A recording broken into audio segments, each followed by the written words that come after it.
Shalom et grâce, peuple de Dieu. Seigneur, je te rends grâce et je te bénis. Père, je te dis merci pour cet instant et que la gloire et l'adoration te reviennent au nom puissant de Jésus. Amen. Bien-aimé, pourquoi Dieu guérit progressivement? On a vu certaines personnes, lorsqu'ils vont vers l'homme de Dieu, on prie pour eux et de façon instantanée, ils guérissent. D'autres personnes même, avant que l'homme de Dieu n'ouvre la bouche, la maladie est déjà partie. Par contre, il y a d'autres personnes, pour qu'ils guérissent, c'est un processus. Il faut prier pour eux plusieurs fois. Parfois, il faut aussi qu'ils multiplient le moment de jeûne et de prière afin qu'ils puissent retrouver leur guérison. Et pour ces personnes, Dieu n'est pas pressé avec eux. Parfois, à ces personnes, Dieu leur dit, même le médecin te guérit progressivement. Donc, tu dois patienter. Pourquoi? Parce que parfois, Dieu a un but avec toi. On va voir pourquoi certaines personnes peuvent guérir de façon instantanée. Dans le livre de Matthieu chapitre 9, verset 22, Jésus ayant guéri une fille, qu'est-ce qu'il va lui dire? Jésus se retourna et dit, en la voyant,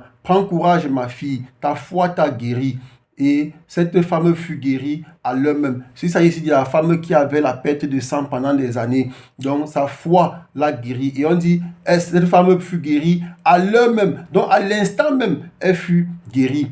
Pour enchérir encore, dans Marc chapitre 5, verset 34, Jésus dit, ma fille, ta foi t'a sauvée. Va en paix et sois guérie de ton mal. Donc, à l'instant même, le Seigneur l'a guérie. Et le Seigneur lui dit, ta foi t'a sauvé.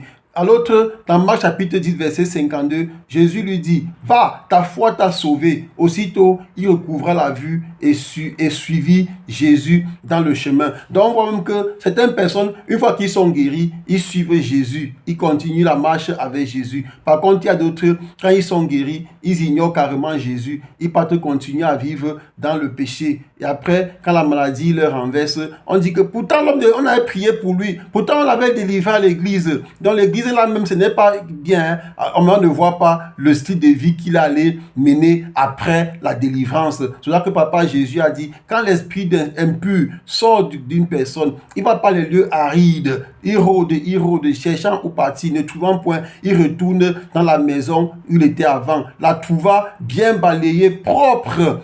Il va chercher sept autres esprits plus forts, plus puissants que lui. Et la condition de cette dernière est pire que la première. Ce qui arrive à ceux qui viennent à l'église, on les délivre, ils rentrent, ils retournent dans le péché. Et c'est là que beaucoup de personnes meurent à cause des mêmes maladies.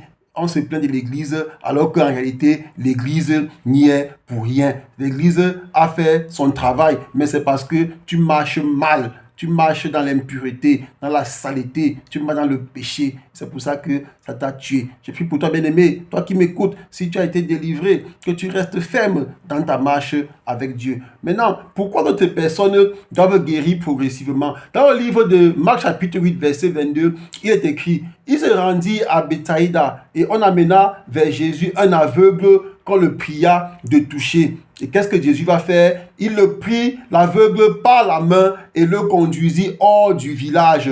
Puis il lui mit de la salive sur les yeux. Il imposa les mains et lui demanda s'il voyait quelque chose. Tout à l'heure, on a vu que Jésus a guéri des personnes instantanément. Mais ici, pourquoi Jésus n'a pas guéri la personne instantanément? On est en train de voir. Donc on dit, il va le tenir par la main, il va le conduire où? Hors du village. Hors du village, pourquoi? Peut-être là où il était, ce n'était pas propice pour sa guérison. Donc, le village, à côté de sa famille, il ne devait jamais guérir. C'est pour ça qu'il fallait d'abord le sortir de là. Parce qu'au fur et à mesure qu'on devait administrer la guérison, peut-être les sorciers devaient continuer à activer les démons. Donc, il ne devait pas guérir là-bas.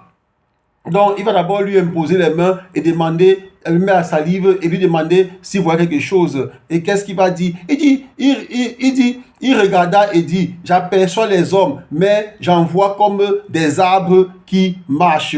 Donc, et Jésus lui mit de nouveau la main sur les yeux et quand l'aveugle regarda fixement, il fut guéri et vit tout distinctement. Donc Jésus va encore mettre et il va guérir et voir tout distinctement. Alors Jésus va le renvoyer dans sa maison en disant, n'entre pas au village. Donc Jésus va lui dire, ne va pas dans le lieu où tu as contracté la maladie, ne va pas à l'endroit ou ou bien ne fais pas ce qui va te faire tomber encore malade. Donc, ce qui nous intéresse ici, c'est que la guérison a été progressive. Pour beaucoup de personnes parmi nous, la guérison est progressive. Pourquoi? Parce que parfois, Dieu a besoin que tu comprennes ce qui se passe dans le processus de guérison. Peut-être Dieu veut t'utiliser pour la guérison des malades. Peut-être Dieu a d'autres projets pour toi. Peut-être Dieu veut aussi que tu participes au processus. Peut-être qu'il y a un appel de Dieu pour toi. C'est pour ça qu'on voit certaines personnes, quand ils sont guéris, ils restent servir Dieu. D'autres sont guéris, ils ne s'intéressent plus à la chose de Dieu. Je prie pour toi, bien-aimé, que toi qui m'écoutes, bien-aimé, si tu es malade, que tu ailles te faire soigner. Et une fois que l'homme de Dieu a prié pour toi, que tu restes à côté de lui pour servir le Seigneur Jésus. Parce qu'il y a beaucoup de choses à gagner lorsqu'on sert Jésus. Et la plus importante,